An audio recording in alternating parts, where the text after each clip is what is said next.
UAE की राजधानी अब्बू धाबी का पहला हिंदू मंदिर चर्चा में है।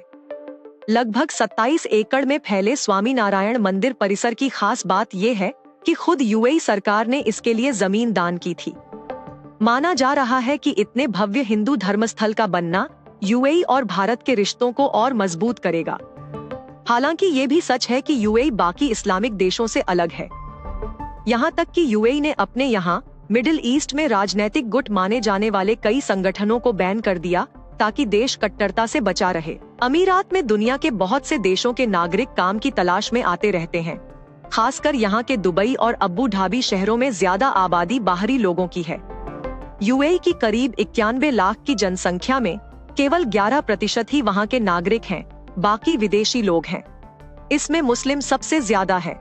माइनॉरिटी में क्रिश्चियन आबादी सबसे ज्यादा है, जिसके बाद हिंदू, सिख, बुद्धिस्ट और बाकी धर्मों के लोग भी शामिल हैं। इस्लाम संयुक्त अरब अमीरात का आधिकारिक धर्म है। इसे सुरक्षित रखने के लिए यहाँ ईश निंदा और इस्लाम से किसी और धर्म में जाने को लेकर कड़े कानून रहे हैं। कोई भी मुस्लिम वहाँ धर्म परिवर्तन नहीं कर सकता। हालांकि यहाँ का संविधान नॉन मुस्लिमों को अपने धर्म की प्रैक्टिस की आजादी देता है, जो कि बाकी इस्लामिक देशों से अलग है। कई रिपोर्ट्स ये भी कहती हैं कि ये सारी छूट या आजादी जैसी बातें हाथी के दांत की तरह हैं।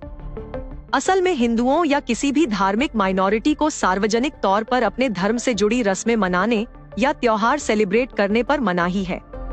यूएस स्टेट डिपार्टमेंट ने भी इस बारे में साल 2017 में एक रिपोर्ट जारी की थी, जो दावा करती है कि यूएई में अल्पसंख्यक केवल अपने घरों या इमारतों के भीतर धार्मिक रीति रिवाजों का पालन कर सकते हैं। यूएई की कट्टरता की एक झलक इस बात से दिखती है कि वहाँ माइनॉरिटी जमीन का मालिकाना हक नहीं पा सकती, खासकर धार्मिक कामों के लिए।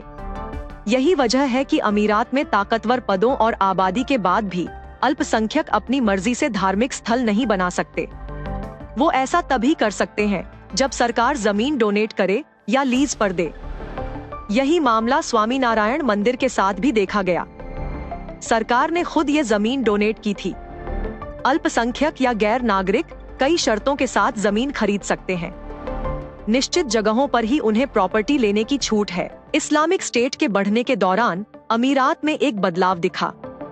यूएई समेत ज्यादातर अरब देशों ने मॉडरेट इस्लाम की बात शुरू की, यानी धर्म में कट्टरता उतनी ही हो जितने से काम न बिगड़े। वॉशिंगटन पोस्ट का एक आर्टिकल कहता है कि ये सब तामझाम इसलिए किया गया ताकि अमीर देशों से संबंध बने रहें और इकोनॉमी के साथ डिप्लोमेटिक रिश्ते भी सही रहें। यूएई की मुस्लिम होकर भी कट्टरपंथ से दूर रहने वाली इमेज तब और चमकी जब वहाँ की सरकार ने ministry of tolerance and coexistence बना दिया। अब्बू धाबी स्थित ये मंत्रालय एक साथ मिलकर रहने पर जोर देता है। साथ ही ये पक्का करता है कि सभी धर्मों के लोग अपने रिलीजियस फ्रीडम का भरपूर इस्तेमाल कर सकें। ये अलग बात है कि इस मंत्रालय पर भी मुस्लिम चरमपंथ पर आंखें बंद रखने का आरोप लगता रहा। कई शोध ये मानते हैं कि मॉडरेट इस्लाम असल में राजनैतिक संबंध बहाल रखने का तरीका है। मस्जिदों में दान लेने, बुक्स या ऑडियो बांटने से पहले स्थानीय प्रशासन से इजाजत लेनी होती है। प्रशासन समय समय पर खुद जांच करता है कि इमाम फ्राइडे प्रेयर में क्या कह रहे हैं। मस्जिदों के बाहर धार्मिक शिक्षा भी नहीं दी जा सकती। इसमें भी कोई शक नहीं कि यूएई ने अपने देश के भीतर आतंकवाद पर लगाम कसे रखी। साल 2011 में जब पूरे मिडिल ईस्ट में तख्ता पलट और बगावत जैसी घटनाएं हो रही थीं, तब इस देश ने अपने यहाँ इस्लामिक चरमपंथ के खिलाफ मुहिम शुरू कर दी।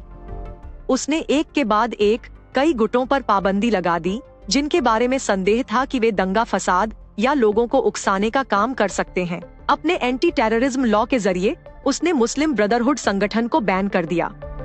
मिस्र के सबसे पुराने और सबसे बड़े इस्लामिक संगठन पर आरोप लगता रहा कि वो अरब समेत दुनिया भर में इस्लामिक कानून लाना चाहता है। संगठन पर आतंकवाद को बढ़ावा देने का भी आरोप लगता रहा। इसे ही यूएई ने बैन करने के साथ हर उस संगठन को अपने यहाँ से खत्म कर दिया जिसके तार इससे जुड़े हुए थे। लेकिन इसका एक पहलू और भी है।